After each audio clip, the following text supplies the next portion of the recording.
Dentro del ciclo Precursoras de Aula Atenea de Ateneo de Jerez, presentamos hoy a un precursor, François Paulin Delabarre, figura trascendental para la primera ola del feminismo. Nuestro autor nació en París en julio de 1647, en el seno de una familia burguesa, y murió en Suiza en mayo de 1725. Se formó desde niño para la carrera eclesiástica a la que su padre lo había destinado. En 1663, con 16 años de edad, obtuvo el grado de maestría. 3 años después, en la Universidad de la Sorbona, alcanzó el grado de bachiller en teología e inició los estudios de doctorado en teología. Llevó una existencia poco corriente. Fue un sacerdote católico que desde muy temprana edad aborreció la autoridad y la intolerancia. Su espíritu crítico le llevó a enfrentarse con las jerarquías y a sufrir las consecuencias hasta finalmente convertirse al calvinismo en 1688, hecho que le valió no solo el repudio familiar, sino además ser perseguido y finalmente tener que huir a Ginebra. Acogido como ciudadano en Suiza, allí se casó, tuvo 2 hijos y se dedicó hasta el fin de sus días a la enseñanza. Fue un filósofo y pensador feminista del siglo XVII que vivió en el contexto de la Francia de Luis XIV y estuvo inmerso en lo que se denominó la crisis de la conciencia europea. Esta fue la expresión acuñada para definir la crisis ideológica detectada en el ambiente intelectual de la Europa posterior a las guerras de religión.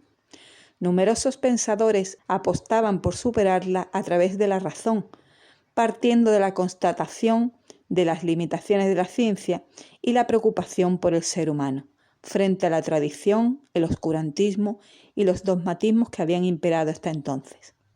Nuestro precursor participó en los debates intelectuales de su época, tanto los que se desarrollaban dentro de la universidad como los que tenían lugar en las calles y en los salones parisinos. Así fue como entró en contacto con las nuevas corrientes, especialmente la cartesiana, llegando a hacerse seguidor de la nueva filosofía hasta el punto de abandonar sus estudios de doctorado.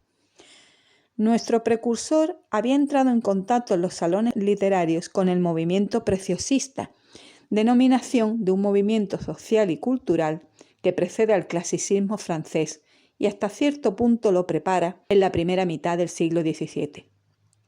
Está vinculado a una moda social que responde al deseo de elevación y refinamiento en los modales, costumbres y gustos que sentía una parte de la alta sociedad parisina. Las preciosas contribuyeron al refinamiento de la vida social, a la introducción de los intelectuales y de los artistas en los círculos aristocráticos culturales y, en definitiva, a la implantación del nuevo estilo de vida que caracterizó el clasicismo francés. Los preciosos de ambos sexos solían reunirse en salones tanto en París como en provincias. Sus diversiones más acostumbradas consistían en juegos, a menudo con matiz literario, y de ahí el desarrollo que tuvieron ciertos géneros que se prestaban más a aquellos juegos, tales como las máximas, los retratos morales. La sociedad del momento está dominada por los hombres, con un fuerte sentimiento misógino, y veía a las mujeres como seres inferiores, carentes de razón porque se dejaban llevar solo por los sentimientos. Necesitaban, pues, la tutela de un padre, hermano o esposo. Además, las mujeres eran objeto de constantes burlas y reproches.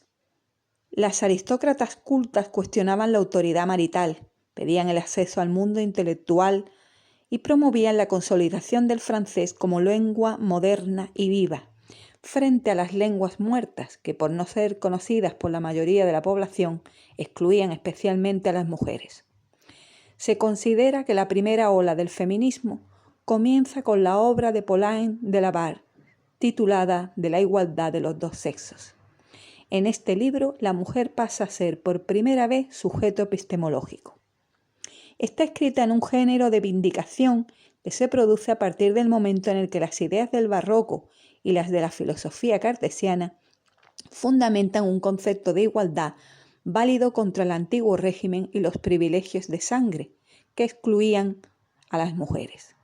Hasta que esa idea de igualdad no se predicó respecto del hombre, no se pudo reivindicar también para la mujer. Descartes, con su revolucionaria imagen de la libertad humana, había abierto una perspectiva científica y también moral que ya no encajaba con los viejos esquemas.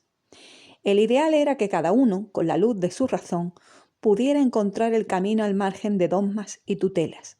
Todos los sujetos tienen capacidad autónoma de juzgar y pueden alcanzar el conocimiento por ellos mismos. Nuestro precursor entiende el pienso, luego existo de Descartes en el sentido de yo existo porque pienso, porque actúo, poniendo en primer lugar la acción, ya que la sociabilidad humana cumple una función finalista de vivir en comunidad. Para nuestro autor, solo mediante la razón universal e igualitaria de hombres y mujeres podemos alcanzar la utopía racional. En 1673 publicó la obra de la igualdad de los sexos, que trata de derivar en favor de los derechos de las mujeres las implicaciones de la crítica cartesiana contra el prejuicio, la tradición y el argumento de autoridad. Esta obra tiene una gran importancia filosófica porque es la primera vez que las mujeres se convierten en referencia para tratar de desvelar el mayor de los prejuicios, la desigualdad sexual, y a partir de ahí pensar los enigmas filosóficos de su época. Su segundo tratado de la educación de las damas es editado en París en 1674.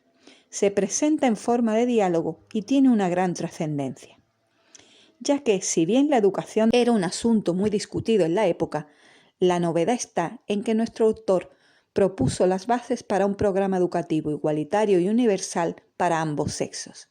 Está considerada el comienzo de la primera ola del feminismo. A diferencia de algunos intelectuales de la época, Pauline no quiere que las mujeres se eduquen para mantenerlas ocupadas, sino para que ocupen su lugar en la sociedad y ejerzan su libertad. Si bien nuestro precursor no es el primero en hablar de la igualdad sexual, ya que a partir del Renacimiento la cuestión fue planteada, por ejemplo, por Christine de Pizan. Pauline establece una verdadera ruptura teórica. Él fundamenta su análisis de la igualdad de los sexos en el concepto cartesiano de que la mente no tiene sexo, por tanto, hombres y mujeres pueden acceder al conocimiento en la misma medida. Desde esta premisa, elabora una crítica contra el dominio masculino que se convierte en un ataque contra el abuso de poder en las estructuras sociales. Lo que hizo absolutamente revolucionario el pensamiento de este autor fue que sistematizó, bajo el marco teórico del racionalismo, una serie de discursos dispersos, elaborando de esta forma un argumento teórico coherente. Intentó integrar el feminismo dentro de una filosofía social sistemática. Otra de sus obras principales es la titulada De la excelencia de los hombres contra la igualdad de los sexos, editada en París en 1675. Se trata de una autorrefutación en la que el autor intenta desmontar uno a uno los argumentos en contra de la igualdad de las mujeres. En esta obra, además, encontramos una crítica muy adelantada para su tiempo a la valoración positiva del progreso científico-técnico. Entre los temas principales que estudió nuestro autor, aparte del de la igualdad de los sexos, fue el de la libertad religiosa, una idea central en la vida de Pauline que marcó su trayectoria vital e intelectual.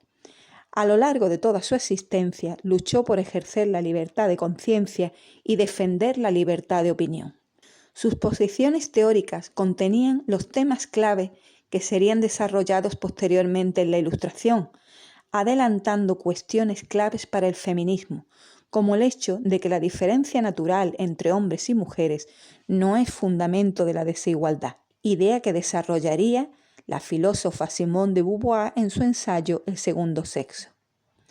En España, la introducción del pensamiento de Pauline de Labarre viene de la mano de Celia Amorós, que lo señala como un precursor preilustrado del feminismo, afirmando que su pensamiento representa un momento particularmente lúcido de la autoconciencia crítica de la especie humana. Para la teoría feminista, interesa especialmente subrayar su visión crítica de la historia como legitimadora de los prejuicios y la dominación. Para el autor, hasta ese momento, siempre había sido la fuerza bruta la que había prevalecido sobre la razón, y en base a esta idea se construyó el patriarcado como institución.